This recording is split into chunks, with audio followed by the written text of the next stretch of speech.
Bienvenue Guillaume Braque, réalisateur de À l'abordage. Nous sommes très heureux de pouvoir montrer votre film en film de clôture de cette 69e édition du Festival international de Mannheim Heidelberg, qui est une édition très spéciale, comme on le voit à notre format de discussion.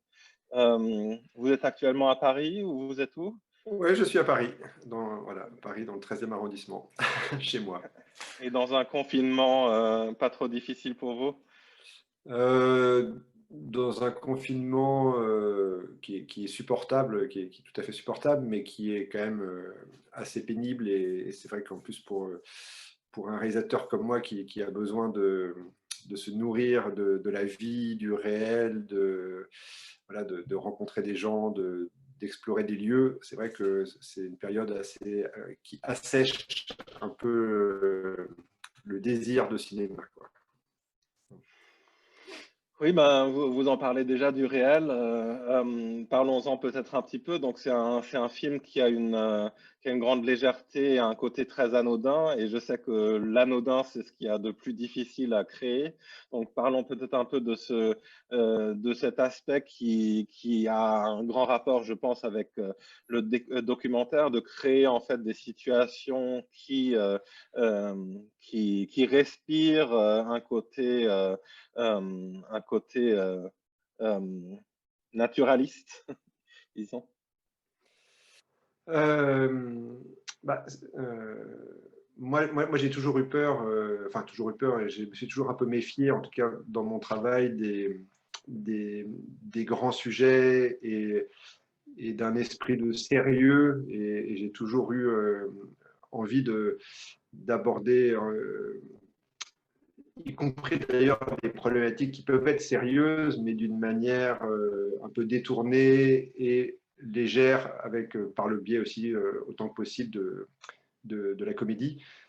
Et, euh, et quand vous parliez du réel, c'est sûr que j'ai aussi de plus en plus de mal à écrire d'une façon abstraite, c'est-à-dire à penser une histoire de A à Z et puis ensuite à chercher comment l'incarner. J'ai de plus en plus besoin de suivre le processus inverse, c'est-à-dire de partir d'éléments très réels. Et là, sur ce projet-là en particulier, ça a été d'écrire le film pour des jeunes comédiens et comédiennes que j'ai d'abord préalablement rencontrés longuement, qui m'ont raconté beaucoup de choses d'eux, de leur vie, etc. Et les personnages sont, voilà, ont été écrits vraiment pour eux à partir d'eux.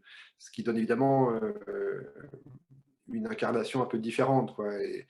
Et ce ne sont plus des personnages qui sortent complètement de mon imagination, mais qui sont nourris par plein de petits détails, par des façons de parler, par des parcours de vie, par des... Voilà, c'est... Donc déjà, pour répondre à cette première question, je pourrais en parler beaucoup plus longuement. Mais... Est-ce que c'est quelque chose que vous cherchez dans l'image aussi, dans le côté d'agencer en fait ces événements, cette légèreté? Euh, Est-ce que c'est quelque chose que je cherche?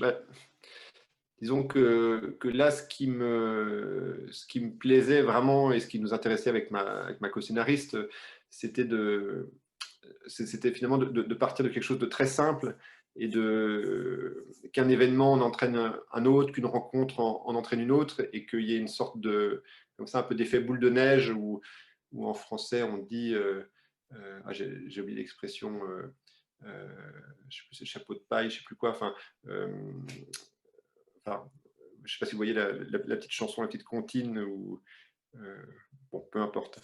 Euh, en tout cas, voilà, qui est cette rencontre, hein, comme ça, qui est le fruit du hasard, un soir entre un garçon et une fille, quelque chose de très classique, un soir d'été, et que finalement, cette rencontre-là déclenche tout un mouvement, et avec cette décision un peu folle comme ça de partir rejoindre cette fille sans la prévenir avec un copain, etc.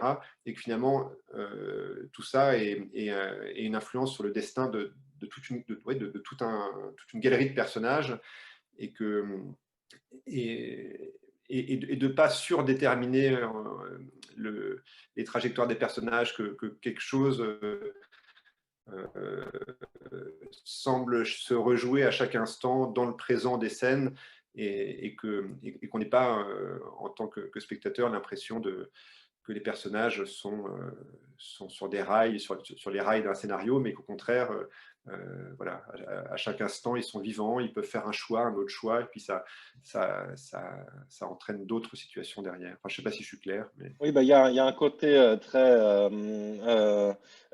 On pourrait décrire le film comme une comédie romantique, on pourrait le décrire comme un buddy movie de rencontres de copains qui sont très différents et qui cherchent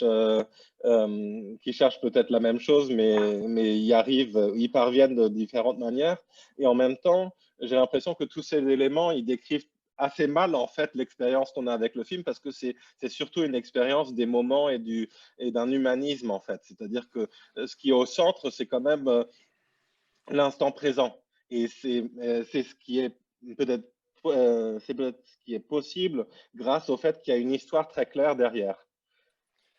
Oui, bah, ce qui est sûr, c'est que bah, j'ai fait l'expérience il y a longtemps, à l'occasion de mes tout premiers courts-métrages, même pendant mes études, du fait qu'il valait mieux finalement raconter une histoire vraiment très simple, avec idéalement même, enfin en tout cas pour moi, je fais pas de généralité, mais avec idéalement une sorte d'unité de lieu, de temps, un film qui se déroule sur une journée ou sur quelques journées, et que ça permettait du coup de creuser vraiment, de creuser chaque moment en fait, et de s'attacher à chaque détail plutôt que de se lancer dans un récit très riche, très complexe, où finalement on perd de vue aussi peut-être voilà, le,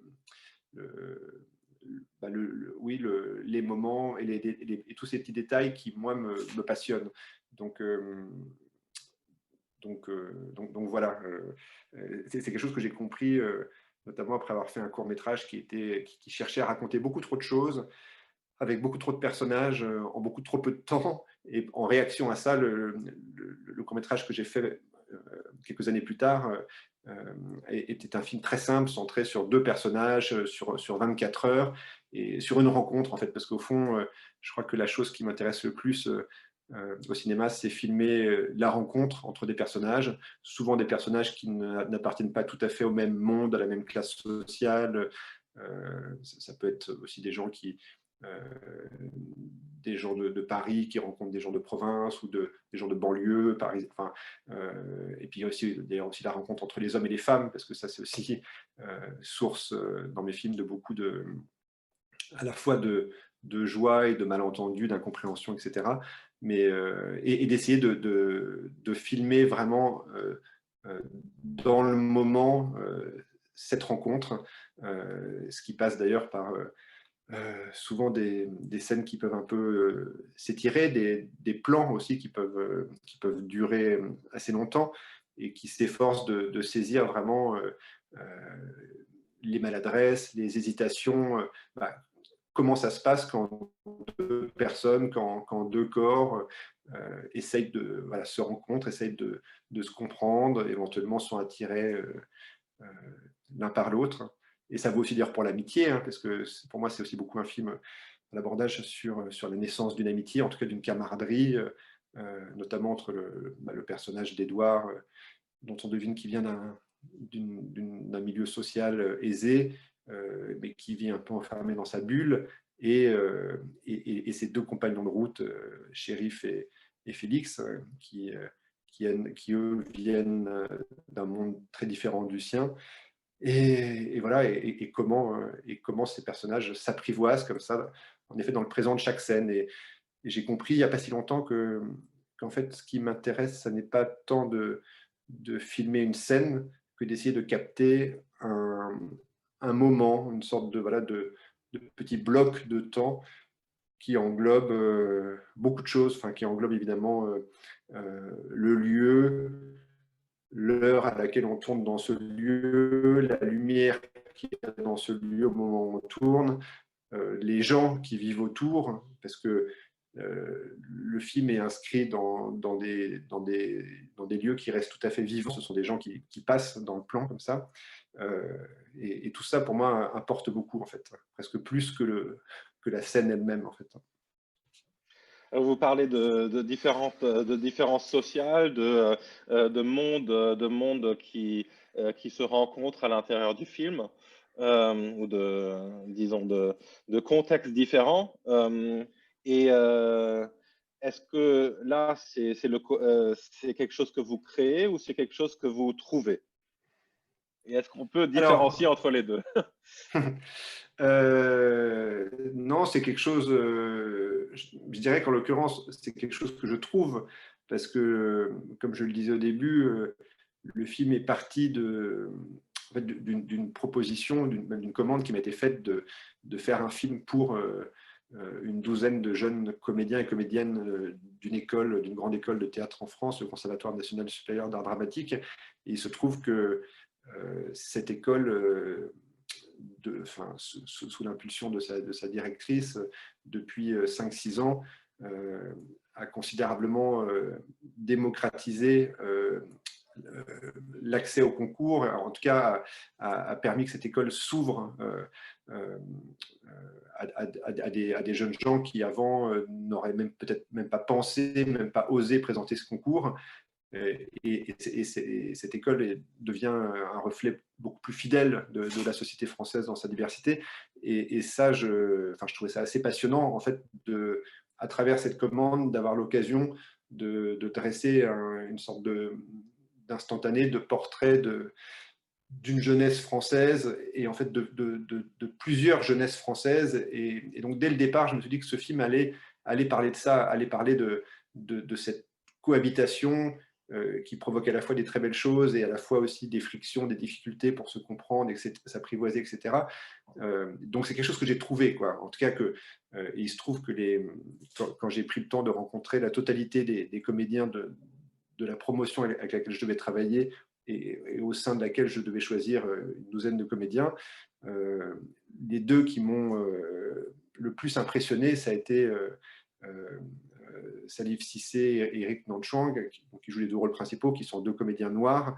Et aussi très tôt, on s'est dit avec ma scénariste que ce qui serait passionnant, ce serait de réussir à ce que, contrairement à beaucoup de films, le fait que ces comédiens soient noirs ne soit pas un sujet, ne soit pas le sujet du film, quoi, et que ce soit quelque chose, évidemment, qui puisse, dont on puisse se dire que ça a peut-être une influence sur la manière dont les uns et les autres se regardent, sur les rapports entre les uns et les autres, mais que ce ne soit jamais au premier plan du récit, que ce soit juste voilà, une sorte de couche souterraine dans le film, et que ce soit des personnages qui soient simplement traversés par des émotions et des sentiments, exactement au même titre que les autres personnages blancs du film.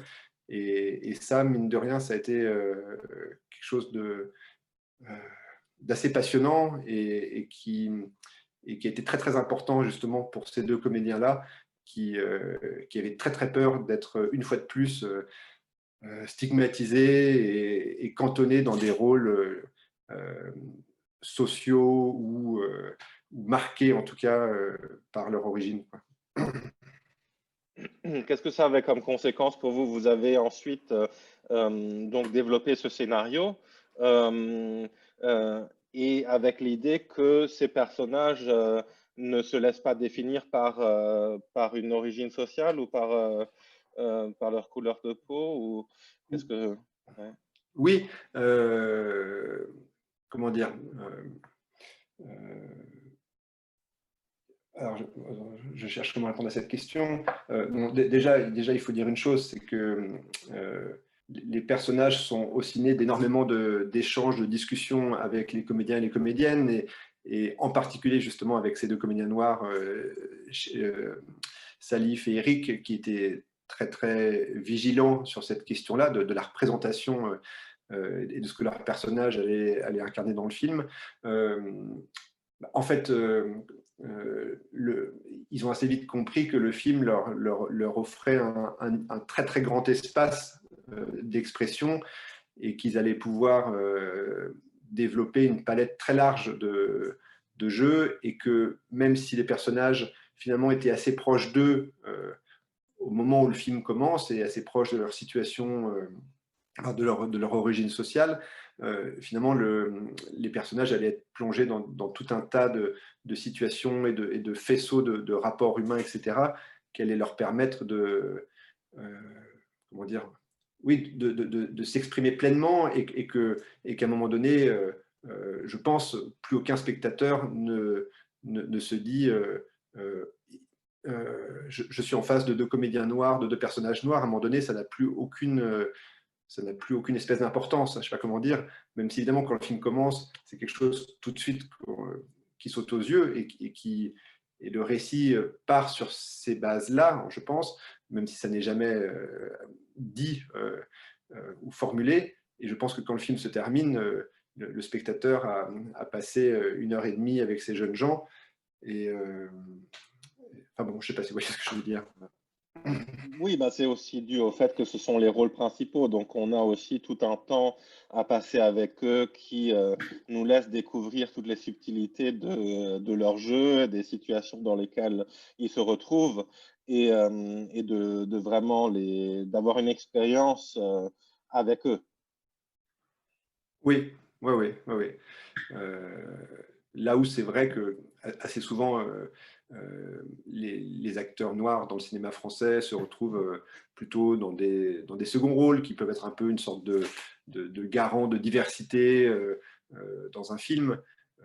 C'est finalement assez rare, sauf quand justement c'est vraiment le sujet du film et que c'est un film sur la banlieue ou un film, je sais pas, sur une bande de gangsters ou sur enfin, vous voyez, mais sinon, c'est dans un cinéma, on va dire un cinéma du sentiment, un cinéma qui s'inscrit peut-être dans une tradition post-nouvelle vague ou pour le dire de façon un peu schématique, dans le cinéma d'auteur, finalement, euh, voilà, en fait, pour vous dire une chose intéressante, c'est que la première fois que j'ai rencontré Eric Nonchang, tout de suite, il m'a dit que son rêve, enfin que son texte préféré était Les souffrances du jeune Werther de Goethe, et que son rêve serait un jour de jouer ce texte sur scène. Et il me disait, parce que bon, au cinéma, je sais très bien que jamais on m'offrirait un rôle d'amoureux transi. Pourtant, c'est ce que j'adorerais faire, mais voilà, on m'offrirait plutôt un rôle de dealer ou de livreur ou de vigile. Et voilà, et j'ai senti qu'il y avait un désir immense chez lui de justement jouer toute cette palette d'émotions liées au désir, à l'amour, à la frustration, à la désillusion, etc. Et l'écriture de son personnage est aussi beaucoup partie de cette première rencontre quand il m'a dit ça. Euh, oui, ce qui me plaît beaucoup, c'est justement ce qu'on peut découvrir en fait dans le jeu d'acteur qui souvent est un jeu qu'on ne voit pas, où on a l'impression d'être dans une situation, on a vraiment l'impression d'être avec ces personnes dans une situation qui sont en train euh, de découvrir pour eux-mêmes. Donc, évidemment, pour moi, se pose la question de comment vous parvenez à créer cette impression, cette situation. Vous avez vous parlez beaucoup avec les acteurs, vous développez aussi le scénario. Dans ce cas-là, vous avez développé le scénario à base de discussions avec eux. Comment après, concrètement, quand vous filmez une scène, est-ce que vous avez des méthodes, des secrets pour créer cette instantanéité? Non, bon, déjà, il faut préciser qu'il n'y avait pas de scénario au sens propre du terme, c'est-à-dire que je ne voulais pas que chaque scène soit totalement dialoguée et je tenais à ce qu'il y ait au tournage une part possible d'improvisation pour les comédiens. Donc souvent, les situations étaient décrites assez précisément, les dialogues étaient indiqués au style indirect pour certains d'entre eux, d'autres au style direct, mais en tout cas, il y avait toujours la possibilité pour les comédiens de s'emparer de la scène d'y mettre leurs mots et éventuellement même de transformer un peu la scène au moment du tournage. Donc il y a ça. Il y a aussi le fait, enfin, euh, je ne pense pas du tout avoir de méthode, simplement je suis extrêmement attentif au fait que on va dire la machine du cinéma tue le moins possible la possibilité de la vie sur le plateau et autour du plateau. Et donc je travaille avec une équipe vraiment petite, avec peu de techniciens, qui sont tous des amis, qui sont très impliqués, qui ont des relations aussi de camaraderie forte avec les comédiens et les comédiennes. Donc ça crée un climat de travail particulier autour de la caméra et des acteurs. Comme je le disais, la vie continue. Hein, voilà, on est l'été dans un lieu de vacances, les gens passent, les enfants jouent. Voilà, donc l'atmosphère est remplie de vie, de son, etc. Je travaille aussi avec des plans, comme je le disais, qui durent longtemps, ce qui permet vraiment plusieurs minutes, ce qui permet aux acteurs de vivre vraiment dans le plan, enfin de s'emparer de la durée de la scène, je ne sais pas comment dire. Et puis, il y a aussi le fait que, en fait, je suis aussi pétri de doutes, ce qui fait que finalement, mes directives ne sont pas forcément toujours très, très claires, ce qui fait que justement, je pense que la scène reste assez libre et que les comédiens, finalement, ont une responsabilité assez grande et ne sont pas, paradoxalement, justement, ne sont pas dirigés très précisément et que je pense que le sens de la scène, souvent, on le trouve en la faisant, en fait. Enfin, si tant est qu'il y a un sens, mais en tout cas, il y a vraiment ce processus aussi de tâtonnement, de trouver la scène au fur et à mesure, avec des choses qui ne sont pas du tout déterminées à l'avance quand on attaque le travail sur la scène. Et je pense que ça contribue aussi à ce que les comédiens restent très, très attentifs dans le présent, quoi. Voilà, ils sont dans un état aussi peut-être un peu d'inconfort et voilà, enfin, il y a une sorte de quelque chose d'un peu déstabilisant aussi dans ma manière de travailler et de chercher sans cesse et de tâtonner sans cesse, qui fait que tout le monde reste un peu en mouvement, quoi. Voilà. Alors, ce qui est aussi particulier, c'est que votre film est très conciliant, disons. Il y a un côté, il y a un côté très romantique. Quand on voit comment se rencontrent ces personnes ou ces personnages, où au début on pourrait penser que tout va vers le clash maximum et que qu'on pourrait aussi imaginer un développement qui fait en sorte que les gens se séparent ou vont plus qu'on les voilà qui est qui est un clash important et surtout quand on réfléchit à la France en ce moment et qu'il y a beaucoup de questions qui se posent sur la société française, en tout cas vu de l'extérieur, on voit souvent aussi des conflits très importants entre différentes classes sociales, entre différentes origines, entre différentes croyances.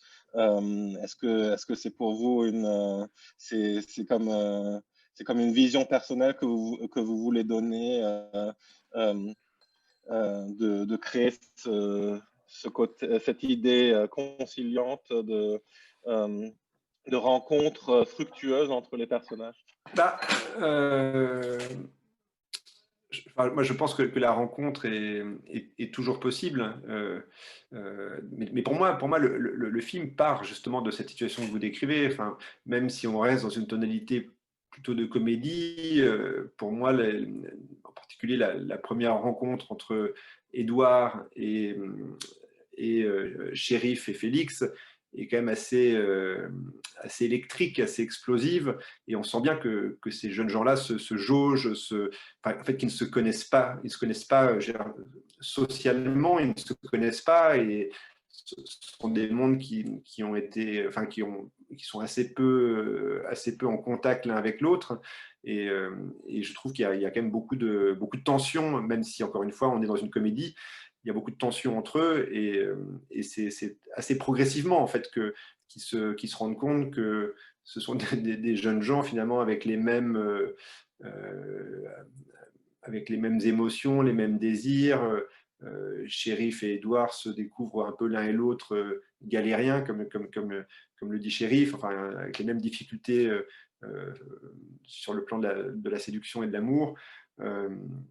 Entre Alma et Félix, pour moi, il y a quand même très clairement, à un moment donné, une barrière sociale qui se dresse à nouveau. Leur rencontre était une rencontre d'un soir, peut-être voilà, peut-être un peu alcoolisé ou je ne sais quoi. Et après, quelques jours plus tard, à Froid, on voit bien qu'il y a quand même une distance sociale qui, alors, ce qui n'est pas que social, hein, c'est pas que ça, mais je pense que ça joue. Mais simplement, je trouve que ce qui est très beau dans le cinéma, enfin ce qui moi en tout cas m'intéresse dans le cinéma, c'est non pas de gommer les aspérités, de gommer les conflits, pour moi ils sont là ces conflits, mais c'est de montrer comment la rencontre est toujours possible et comment finalement en apprenant à se connaître, en s'écoutant, en se parlant, en vivant des choses ensemble, et ben finalement il y a une sorte de dénominateur commun qui nous rassemble tous, quoi. Et je crois que c'est ce dénominateur commun qui me passionne, en fait. Et simplement, les gens ont peur, les gens ne se connaissent pas, les gens sont remplis de préjugés. Et c'est sûr que quand on reste chacun dans son monde, eh ben, c'est très facile de se haïr, de se détester, de se craindre. Mais simplement, dans mes films, j'essaye de créer les possibilités de cette rencontre-là. Voilà ce que je peux dire. Mais pour autant, j'ai pleinement conscience des divisions qui traversent notre société. Simplement, je pense que ces divisions sont aussi beaucoup alimentées par, à la fois par les discours et alimentées aussi par la méconnaissance que les gens ont les uns des autres, en fait, et le fait que même géographiquement, j'ai un sentiment que les classes sociales se mélangent de moins en moins, que chacun vit dans son espace et que ça alimente encore plus les craintes et les préjugés, quoi. Mais c'est pour ça que les vacances, l'été est une période intéressante parce que cette période un peu particulière de l'été permet, parce qu'on se déplace, parce qu'on a plus de temps, etc., des rencontres qui le reste du temps peut-être n'auraient pas lieu parce que chacun serait dans sa fonction sociale, etc. Et l'été vient un peu gommer les contours, quoi. Enfin, pas complètement, mais un peu. Oui, l'été, le road movie, le déplacement commun, le voyage intérieur qui est un voyage qui est déclenché par un voyage extérieur. Tout à fait. Exactement, exactement. Mais Euh, voilà. Ben, merci beaucoup, merci pour cette discussion et pour votre film. Et j'espère que la rencontre dont vous parlez pourra aussi un jour se faire d'une Ah autre bah, manière et un peu plus proche. ce serait avec grand plaisir. Et puis, merci beaucoup en tout cas, parce que je sens que vous avez très bien vu le film et très bien compris le film, et ça me fait plaisir. Et puis, vos questions en témoignaient, quoi. Voilà. Merci. Et bon festival malgré tout. Et puis, merci beaucoup. Au revoir. Au Au revoir. revoir. Au revoir.